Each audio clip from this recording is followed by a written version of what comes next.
Welcome to EducAgent Studio, where a crew of AI agents help us teach, and you learn with ease.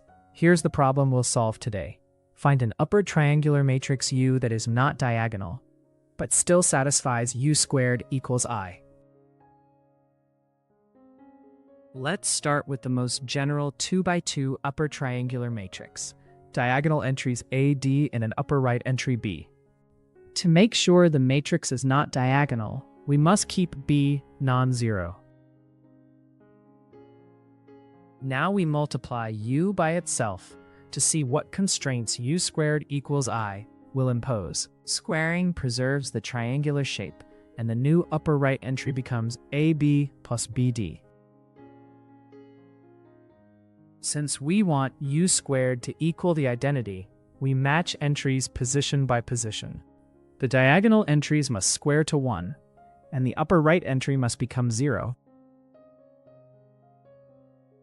From A squared equals 1 and D squared equals 1, each diagonal entry must be either 1 or minus 1.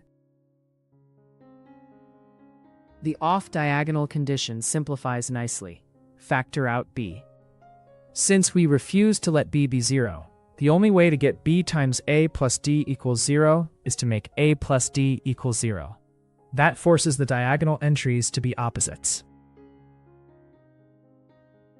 Now, we just choose a specific example. Set A equals 1, so D equals minus 1, and pick a simple non-zero B. This is upper triangular, definitely not diagonal, and it's our candidate. Multiply it out. The top right entry becomes 1 times 1 plus 1 times minus 1 equals 0, and the diagonals become 1 and 1. So the square really is the identity. If multiplying U by itself gives the identity, then U is literally its own inverse. Our example isn't the only one. Any upper triangular matrix with opposite diagonal signs and a non-zero upper right entry will square to the identity.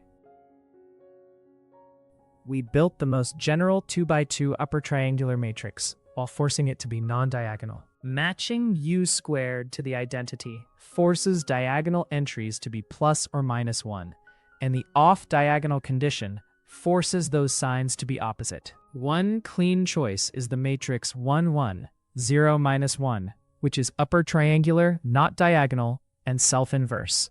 Next up, we'll keep pushing these ideas in a fresh direction. Watch the next video and see how far this kind of reasoning can take you.